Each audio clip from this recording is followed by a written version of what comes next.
Hello everyone, this is Oluwajamilola Ajagbe. I want to welcome you to Sarah's Secrets. There are secrets that make marriages work, and we've got to learn from these mothers. I'll be bringing to you Sarah's, I'll be bringing to you mothers so that we can learn the secrets that make their marriages to work.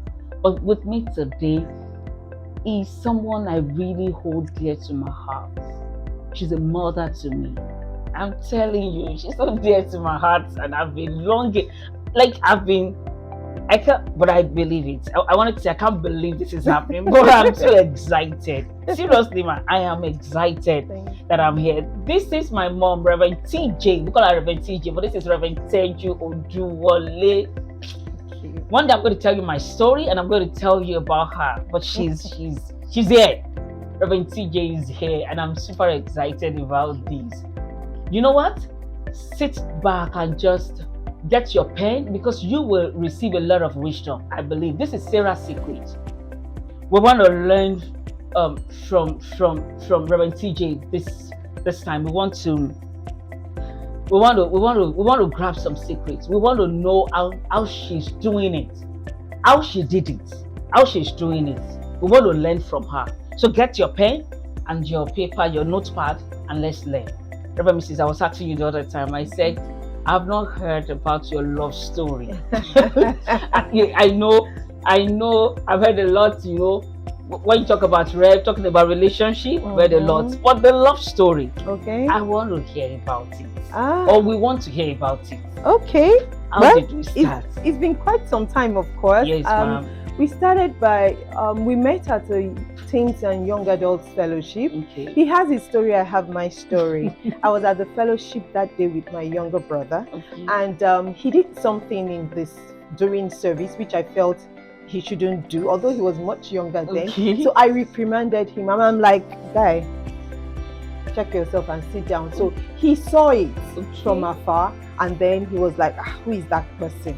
That was his first time. Then the second time, interestingly, was that I had like an issue with a friend, a mutual friend. Okay. His friend, my friend, we had like an issue, and I told him that I wasn't interested in babish things, Wow. that he's just behaving like a child. Okay. So he actually thought of who to report me to, and he decided to report me to him.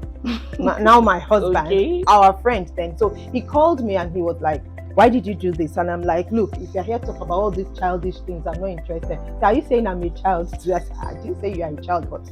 So that was how we got to know each other. Okay. And then after some time, you meet in fellowship. Hello, hi. How are you doing? Hello, hi. How are you doing? Then we're in fellowship together. I joined the choir. He is the general. Everything. Everybody's everything.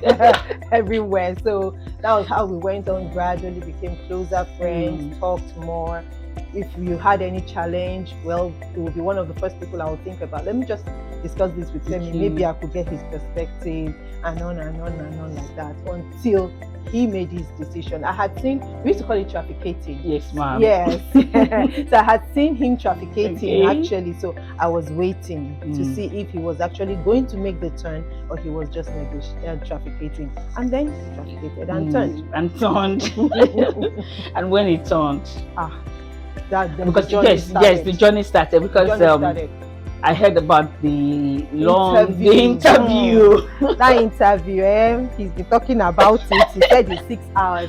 I don't know if he was up to 6 hours, but I know I was asking him questions. Actually, some of the questions and the reason for the interview was born out of what my parents had been talking to me about. Wow. What my dad, my mom had been telling me. I remember my dad used to tell me, he was an Ibadan man, and he would tell me in the typical Ibadan language, saying, you don't tell me you have fallen in love without thinking. Wow. So you have to think and be sure what you're going into before you come and tell me you're in love with this person. So before anything started, I had made up my mind. I was going to ask the questions, the various questions. My dad was keen about health. He was keen about resources, about how to manage yourself, your responsibility. What are you doing with your life? Why me?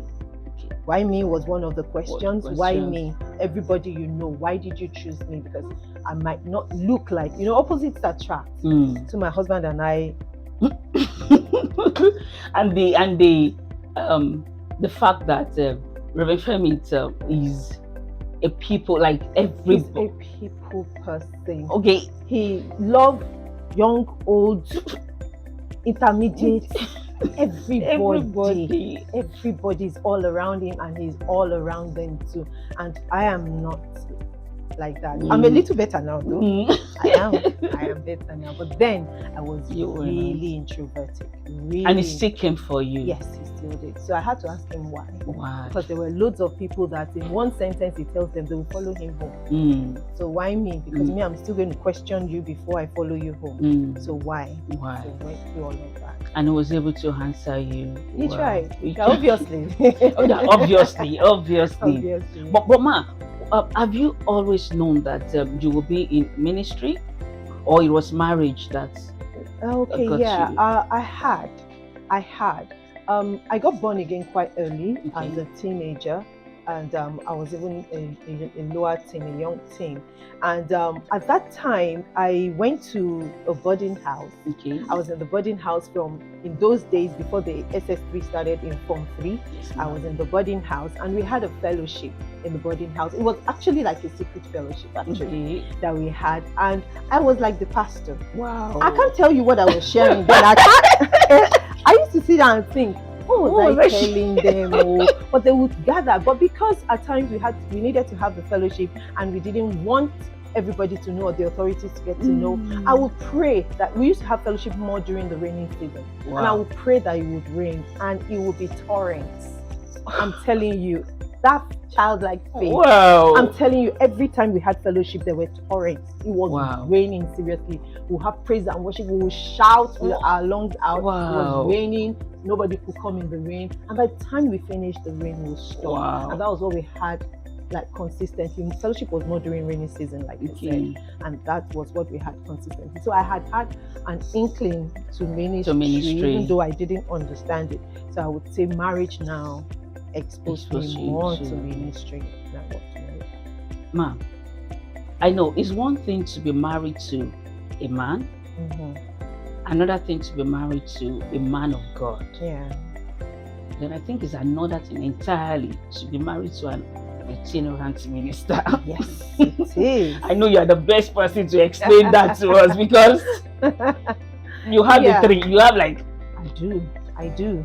Being married to a man because of his kind of person, his personality, his extrovertic nature, introvertic nature, depending. Being married to a man of God is someone that people really think they have no flaws and anything. So if anything ever happened, it had to be you. My pastor is the best. It's his wife. She's cold. She's this. She's withdrawn. And I tell you honestly, you would know then too. I was very quiet. Very quiet. When I finish telling you hello, how are you?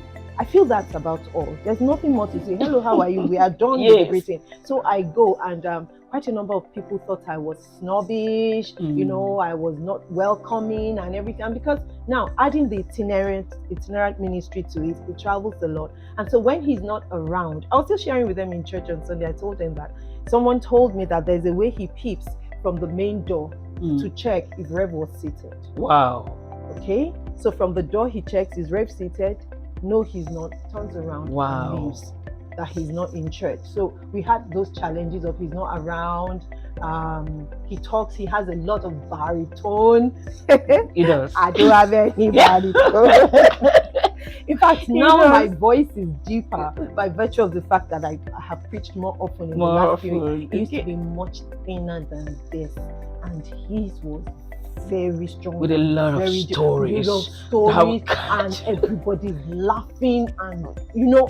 But when I come, I'm the complete opposite. There are two parallel lines, and so a lot of people were like, this will not cut it. And so we had to go through that struggle of saying that God has made us in different ways. We need to appreciate our differences. Each person needs to work with who God has made you to be.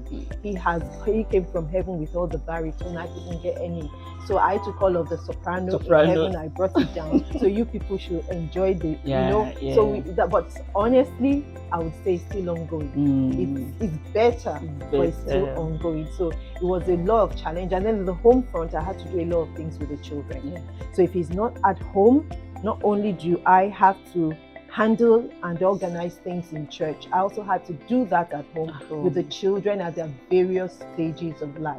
Whenever he comes, of course, he's always on board and everything. But when he's not around, which was quite often, and he was everywhere. So you always had to go to school with the children. And I worked. Before I started working in the administrative arm of the mission, I worked in a manufacturing company. So I had to do all of that with the children, wake up in the morning. In addition to that, pastor's life, we had people living in our home. That's another thing. Yes. Oh, that in itself is a story for another day. We had people living in our homes, and I grew up in a home where we didn't have nobody. Outside family, we did not have non-blood relations living with us. So when I got married, and in fact, there are two people I make fun of them, that I call them my iyale, because when I got married, they were already living with my husband. Wow. You understand? So I got married in the, and over the years, I have learned to balance it. So and even with those who pastor with us, I have learned to balance it with them, to let them know that it doesn't have to be like that. It doesn't mean because you are a pastor, then your house should be so choked up and so loaded. We have to learn to balance it. And as my children grew up, I balanced it also. So I don't want people to think that, in order for me to be a good pastor, my house must be full and loaded and everything. I felt God sent them to me at that time. It was a battle. It was, it was a lot. Especially when I had people like only son, who don't know how, they can't boil water. They don't even know how to hold the broom to sweep. Firstborn son, lastborn son. And there was a time we had 5 guys in the house. And they were all firstborn sons. And I had, one time I prayed, I said, God, what should I do?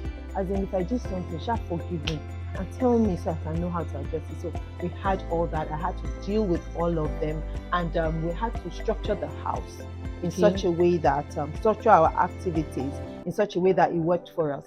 But when my husband travels and comes back, some of our activities does not work for him. Let me give an example. Yes, ma'am. We lived in Nigeria, and power supply issue and generator. So when you put on the generator, if my husband is not around, the generator runs till latest 9:30, 10 p.m. We switch it off so that the children can go to bed. But when my husband comes around, at times he's coming from a meeting, and maybe the meeting finished at 9 p.m. Before he gets home and do all of those things, the generator cannot go off at the right time. So the other members of the family and all those who live in the house were always very excited. Because it was still... Everybody will stay late. They'll do everything they want. Daddy's around. Daddy has come and everything. And even if you're saying it's time to go to bed, they're like, no, my daddy's around. Manage that. So managing that was, and then he too will think, I'm around, let them hang around me, and this and that. I'll be traveling again in so days. So for this time, let's break the rule. Let's break the rules. So we got used to make it, break it, make it, break it. And I found out at a point that it started affecting the children and even those of us that were living in the house. So we had to remake the rules and find a midpoint. I think the bulk of our life had been about finding a compromise. Wow. What's the midpoint? So we're not going to, they won't just behave anyhow, and they won't go to the excess. We just have to find a midpoint. So we had to find a midpoint that, okay, the first 2 to 3 days that daddy arrives, we can run the generator till so time. Okay. But after that, we go back to our usual schedule. But a lot of it, it wasn't all of it that went down well, either with the children, the other members of the family, even with my husband or with myself. Because I feel I would have worked, and then you come, just tell me to hop out of the driver's seat, you get into the driver's seat, and you drive the way you like, and you park it at the next bus stop, and you're gone again. So we had all of those challenges dealing with it, dealing with people who will just come and who don't even know what his family is like. They met him at the meeting, they liked him at the meeting, they came to church, and at times they come to church on days he's not around. So when they arrive, they say, "We are looking for this man, he's not around." Oh, okay. You just walk away. Some people just walk away, and at times it could be very upsetting and disturbing. But I had to learn over time that, okay, whatever anybody wants is what they come for. So if you want to stay, you stay. If you want to leave, you leave. The doors are open. You have to work with that. So it was actually quite a lot of work. I'll say maybe this one is even a summary of all of the things that we had to do. So at times coping with when he's gone, when the kids are ill, at times definitely I have to do that. But I had people living in the house, like I said, and then we had some of our pastors that I could call upon. But because I was an introverted person, I was also a DIY person. So just do it yourself. Pick up whatever it is that you can do and get to do it yourself. But it was quite tasking. It has been quite tasking, actually. It has been. But you just decide that, okay, we move on. That's why I tell people that before you get married, you should know why you're getting married to this person. Yeah. If you can, as a child of God, you should have a word from God to hold on to. So when the days are tough, you will revisit that word. I have revisited my word. When the days are tough. Oh, when the days got tough, I had revisited my word, and I had gone back to read and read again. And I'm like, maybe I didn't understand what God was saying then. Maybe I didn't get it. Let me go back and check. And then I'll find out, okay, I think that was what he was saying. So let's move on with this, because there are times I had planned that one day, just run away. There's nothing like it. I just come back from a trip. I'm like, how can I do? And just run away. Then you'll not be looking for me at that where I will go. That was because of the there was a lot of pressure. Everything was just ramming into each other and everything. And at times in the morning, because I have a lot to do, especially when he's not around, I get late to work. How did you combine work? Yeah. Oh, I had a boss. I had a boss then that he gave. Oh, short. He gave me. He gave it to me hard off fire. I get late to work, and he's the type that will not tolerate even 5 minutes of lateness. Just 5 minutes of lateness, he would not tolerate it. So I really had it very, very tough with him. Very tough with him, and he would insult. He was the type of person who didn't know what he wasn't supposed to say. He would insult. He tell you how we are so disorganized. You don't know, and you say you are married. You say you have children. Stuff like that. So you would also, when those things happen, I'll be like, it's not your fault. It's not your fault. It's not your fault. It's because of this and that and that. But still, ministry had to go on. I think at a point in my life, I decided I was not going to obstruct whatever it was that God was doing in his life. In his life. I think I made that decision at a point. So although it was tough, and so many times I would have loved to be like. So at times when people say, "Oh, thanks for this and that and that," I say, "Well, you should go and thank God, not to thank me, because I think it's God that works in us, both to will and to do of His good pleasure." So we should thank God. You shouldn't thank me. So the pressure was. It was quite some, but at least we're taking it a day at a time. And also I knew that there were people who were watching. Okay, so we've had various experiences, but one stands out. There was this lady who is an only child of her mother. So one day she just walked up to me in church and said, "I want to come spend some days with you at home." And I'm like, okay. I was surprised actually, but I'm like, okay, no problem, come. So she came and she spent like a week. After the week, she said she wanted to spend some few extra days. No problem, feel free. So she stayed back, and then when she was leaving, she didn't talk to me directly. So she called my husband and said, "Thanks for having me in your home and this and that and that." And then she said she came here because she wanted to know if the life we were living was real and if it was true. That in church you act like you people are all cool and okay together. That her mom or her dad or someone told her that if you really want to know who people are, go to their home and go to their home, stay there. and Watch. watch what they do, how they act at home, everything that they do at home. She said, so because after the first week, she couldn't say she had seen enough. So she extended her stay to see more. And then after she saw that, she was like, okay. It's a good one. It's good to follow. So I got very conscious of those category of people. In my world, I might not be able to reach the whole world, but those category of people in my world, I really felt that we owed them to show them you can walk through your marriage. You can walk through marriage is not auto gear, like when we're driving and it's auto, the gear changes by itself. Marriage is manual. In manual driving, you will clutch down and consciously gear up or gear down. There's nothing like, okay, so we're going and everything is moving. You have to walk. You have to work. You have to work at it, actually. You have to. So when people are being like, I'm getting married, I say, it's not a status, it's responsibility. Thank you, ma'am. It's not a status. So it's not something that I always say, you are not married, we are married. So no. It's not. Marriage is responsibility. In capital letters and red color. It is responsibility, and that's what we must make ready to do. So if you're not ready, don't go into it. It's not because all my friends are getting married, so I want to get married too. So they won't say, it's not because my mom is putting a lot of pressure on me and asking me. No. You have to get married because you're ready for it. Ready emotionally, spiritually, psychologically. You're ready for the responsibility. It's not a function of I do my own thing. You can't do your thing. You can't do your thing. You can't. No. With the children, you can't do your thing. No. They become your boss. They're the ones that determine when you go to bed, how much you spend, when you spend it, and everything. So you can't even say your money is your money any longer. So being married to my husband has taken me through, stages. Yes, different stages of life. And I think the itinerant ministry also has the challenges it gave us in our marriage. For example, he's always on the move, and it at times makes him to get impatient. Okay, so because when you're going for a meeting, you arrive, okay, everything is set. Yes, ma'am. They're not just putting stuffs together.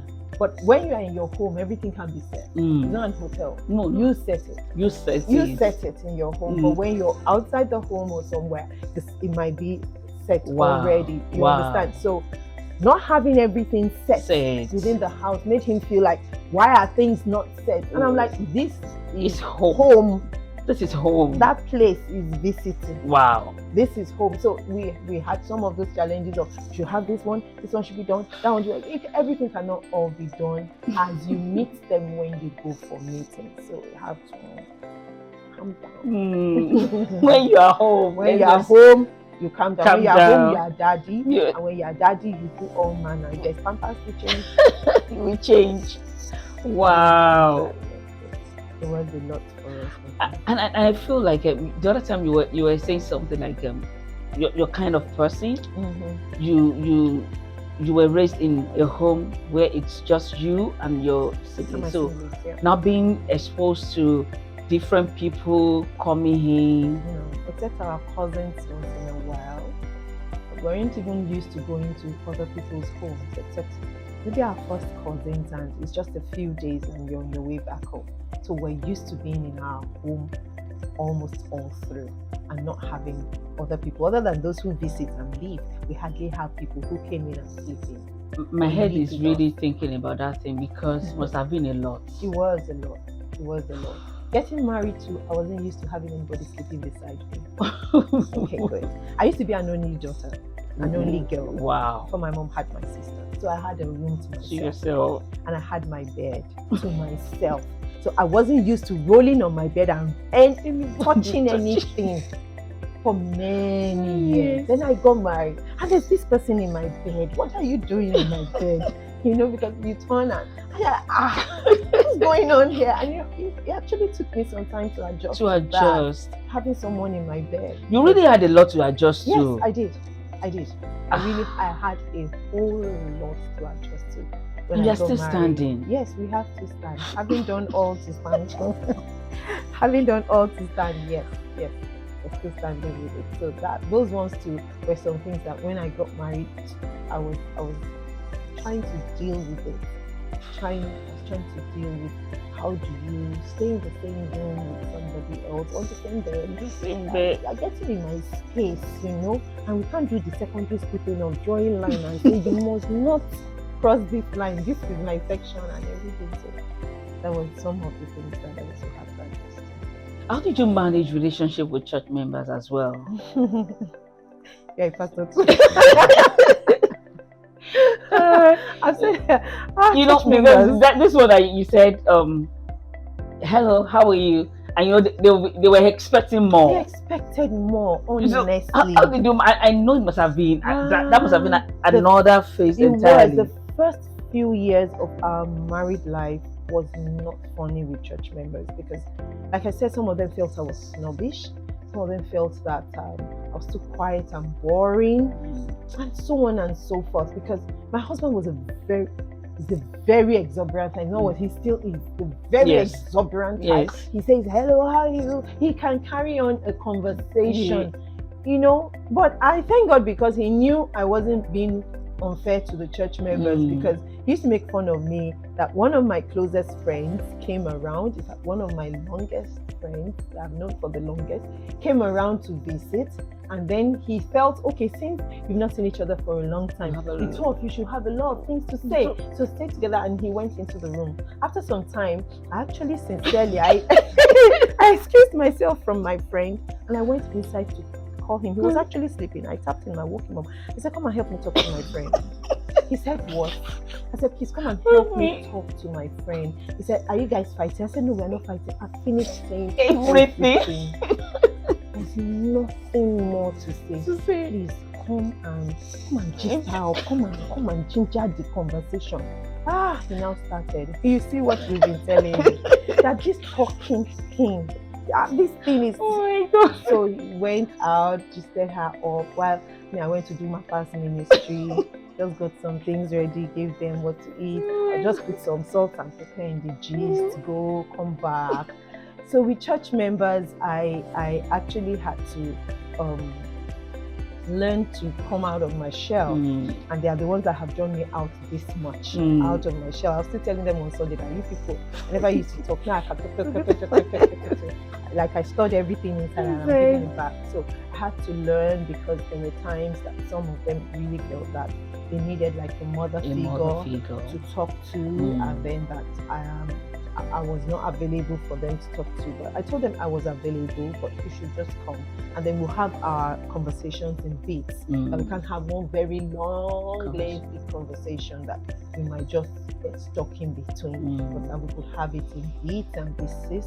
And then some of them really wanted me to also preach like him. They wanted to have that. As I said, well, there are diversities of gifts, all of the same spirit.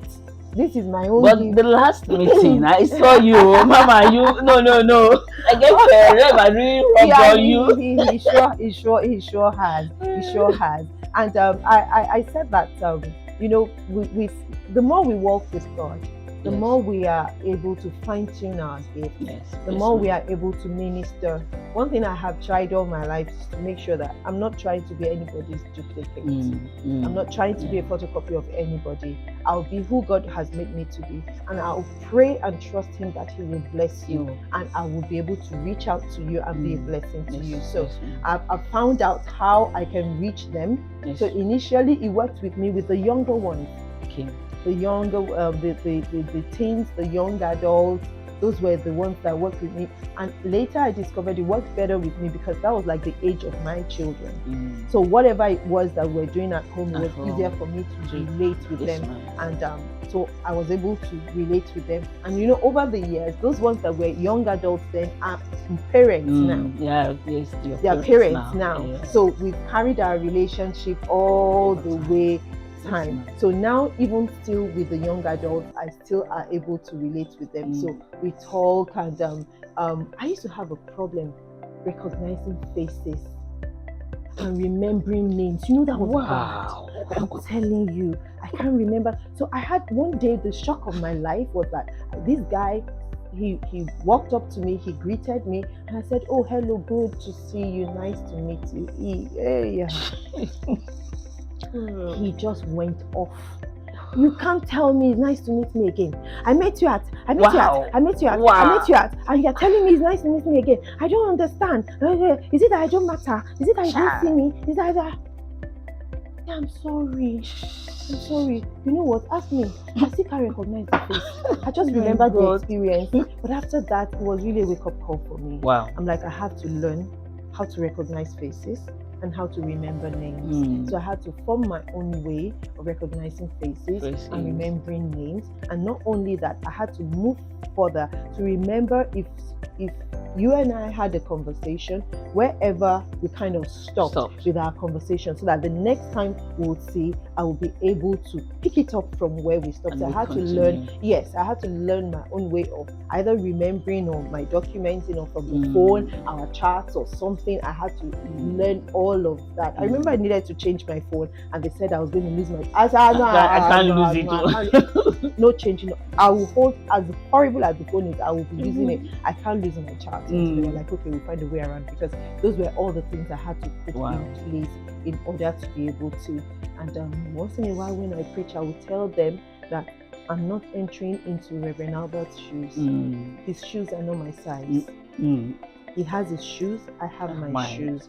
When he's around, he ministers to you, he blesses you. When he's not around and I am instructed or asked to minister to you according to how God has led me, I will minister to you the way God has led me.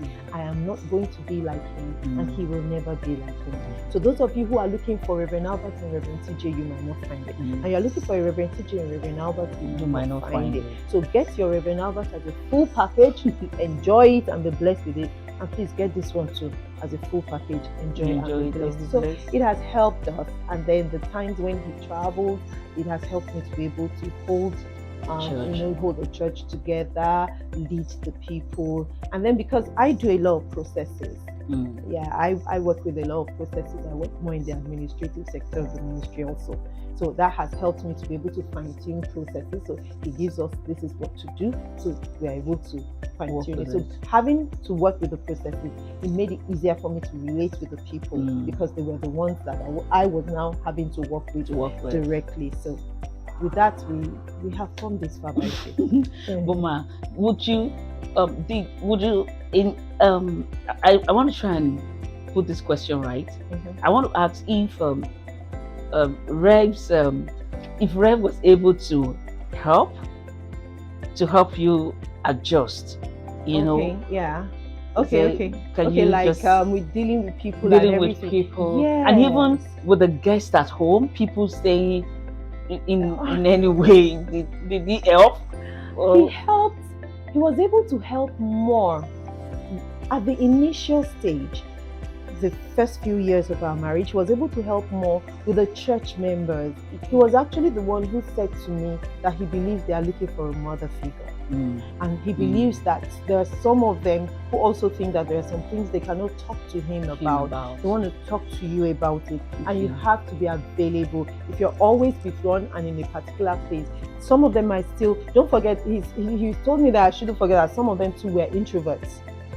So if they see you, they too feel like there's a shield around you. So you have to let down your guard. You have to be the one that would move around. So with the church members, he really helped me with that.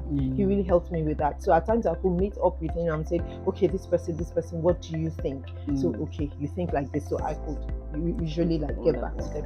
But with those who lived in our house, that one was tougher. That one was really, really tougher because those ones really, really felt that they wanted his attention. So he would have traveled for a while. When he comes back, they wanted to get his attention and they wanted to be with him. So everybody was rattling around him.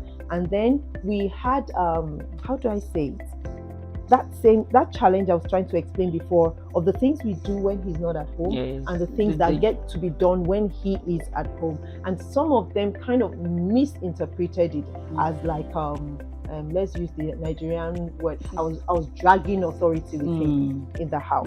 So we had that challenge in the house in which they would say that Rev said this, Rev TJ said this, so who or what. So that made quite some things very uncomfortable within the house. So I had to think of, okay, what do I do? So some of them, I told them, look, I'm not dragging anything with him, but this is how we operate. So we had to have a meeting between ourselves to say that, okay, this and this is how we do. And because I was like the house manager, you understand? So I'm the one that dictates what and who does what. Now, let me tell you how I used to operate. Yes, wow. When I was growing up, my mom said to us that she doesn't think there's anything a boy child or a girl child should not do. So growing up as a girl, I learned how to wash cars with my brothers. Okay. So I would wash the cars with them. Whichever one I could do, I would get to do. My brothers taught me how to drive because they felt, whether you're a girl or not, it wasn't very common at that time that you find like a teenager or a young adult of a girl driving around. They taught me how to drive and so many other things. I had brothers that cooked. In fact, the person who taught me how to cook, my cousin, like a second cousin, he's left-handed. Wow. So he would turn the food with his left hand, and then give it to me to finish it up. So I had to unwind and then start with my own right hand. And that was how I learned. So I learned that from my mom, that whether you are a boy child or a girl child, you have to do house chores. There was nothing gender sensitive growing up with my parents. So I decided I was going to replicate the same thing in my family. So don't forget, I told you there were some of them that couldn't even get a glass of water from the fridge. So I had to start with some of them. And I tell them, we have a roster. You're cooking this week. Some other are washing, they're cleaning. So all of the household chores, we spread them into weeks, and I drew a roster. I like to draw rosters. So I drew a roster. I hope some of them didn't run away. They didn't run away physically, but in their mind, or in their attitude, they left. But for those who actually stayed, I know some of them years after that they are grateful, for what we went through, but it was really tough. So I had roasters. So for some of them who actually literally couldn't boil water, they had to cook. So initially I had to stay with them, or I get someone else who could cook that would stay with them and monitor them. And I would tell them, whatever you cook is what we are all eating. You're not going to finish cooking and tell me you're full. You're not full. You're going to eat this together. So we used to eat some food like we were swallowing tetracycline capsules, because you put it in and there was one day we were eating and I looked at my husband. I felt like sorry, don't worry. Sometimes I'll be cooking your own, but this was rehearsal. I think he just came from a trip then and everything. So I had to adjust a little bit in that area. So they will cook for us and we would eat. Whatever they cooked was what we ate. And we moved on like that to cleaning the house, to washing and everything. So some of them really didn't like that. They didn't like that at all. So they would grumble, they would complain and everything. I would tell them that's how we're going to run things in the house. And that was coupled with the fact that at that time my own children were young, so they were not so much a part of the household chores, but as they grew older, I started including them in the things that needed to be done in the house. We had a food timetable too that we followed, which made life a little bit easier, planning what we're going to eat and what each person. So if you don't know how to cook what we're supposed to have during the week, so go learn it, go ask someone how it will be. So in that, we had to sit down also to talk about it as a couple, both my husband and I. How do we deal with these people? Some of these issues were driving a wedge too between us. I got to points, especially that aspect of saying you're dragging the authority there, because they actually said it to his face that they're not sure what to do. Who do they listen to? Who is the authority in the house? And like that. So people can be very, very funny. And I discovered over time that it was just because they just wanted to have their way. You understand? They just wanted to have their way. So we had to sit down and talk about it.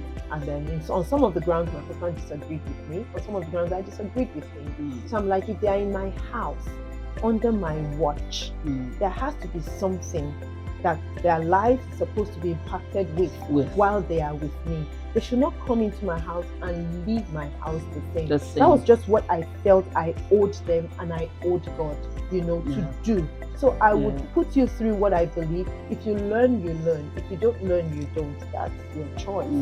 So some of them actually learned how to cook, and after some time, they really cook. They really cook very, very well. One of them particularly is in South Africa now. So some years ago, one of our senior pastors traveled to South Africa and stayed in his house for like a night. And he said, "Oh, I'm hungry." He said, "I'll cook for you." So that one was like, "You cook for me?" He said, "Oh, don't worry. CJ has done a good job. That I cook really well." And he cooked, and I mean, it was really, really nice. And when they came back, they told me, "Thank God, at least we did something." We have some testimony, because my husband wouldn't like an untidy house. And if the house is full, it will be untidy. Yes, it will be untidy. Like I said, he got a really, really impatient. When he goes for meetings, he doesn't meet untidy places. So he comes home and everywhere is not set, and he's like, "What's going on?" So we had to sit down and discuss. Of course, some of them were not very enjoyable or palatable discussions. Some of them felt like, "Okay, why are you just shoving these things down their throats and everything they say they don't want, and let them be." And so I had to take some of those things step by step and move on gradually to. Mama, how did you feel like with time? Because Rep travels a lot, then it comes back, time with the family, with the crowd at home at the same time. And at the time, he himself started resorting to going to the room a lot. Okay, now, at the initial stages of our marriage, I was the one that was always staying in the room. As time went on, especially when I had a full house, and I felt it was my responsibility, I stayed less in my room. I had to come out and talk with them, see what was going on in their lives. So as at the time I came out of the room, he went into the room. Okay. He went into the room, and he would be there a long time. After his meetings, he would just stay indoors and everything. And honestly, at the time, I felt he was sick. So I would ask him, something wrong? Did the doctor give you any diagnosis? Is there something wrong with you? But I just noticed it was just a phase of life in which he just felt he's been out, he's tired, he just needs to be by himself and to be quiet. So I will be with those people like that. And we're going like that, gradually changing and exchanging. But whenever he comes around, the children would always find their way with him. So even if he were inside, they would go in. From the time when they were babies, they just always had. And they would tell him when he comes back, we have one of our children that is quite vocal. And I tell him that one resembles you. So just enjoy. Now we tell him that, "Daddy, you have been gone for how many days? Have you been gone for?" So now when you come back, everything you didn't do when you were not around, you are going to do everything. So at times I'm like on toilet break, like Daddy's around. So they get him to do stuff. At times they insist they are going to sleep in bed with me. So I'll just find my own space. So just excuse them. They will jump into bed with him. They will do a whole lot of things. I have one of our children that is quite introverted. That one just. So if you don't tell her to come, she might just not participate. But the other ones, whether you call them or not, they are there. So they demand his attention. Then as they grew older, he now had to go meet them. He had to learn, especially for the one that was a little introverted. He had to learn to get, and they got to ages where you get to their door and they say, knock. Daddy, you didn't knock, so you go out, you knock. Can I come in? Yes, you can come in. Then he comes in and he says, "How are you? Fine. How's everything going? Fine. How's it going? Good. So what do you want to tell me? Nothing." So you finish with that one, you leave. Then you get to the other one. How is it going?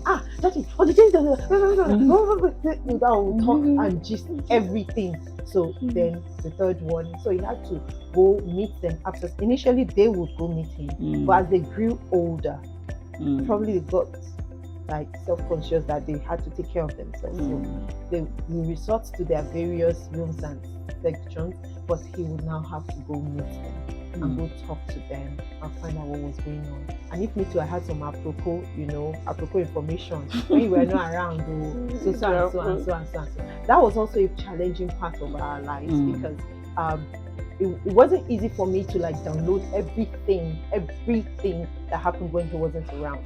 So if peradventure he now gets to know that this happened when he wasn't around, he'll be like, why didn't you say? And I'm like, many things. I just cannot remember. Some of them have been handled. If they weren't handled, I'll let you know and everything. So if I had some information, I would have given him, so did this, so did that, so did that.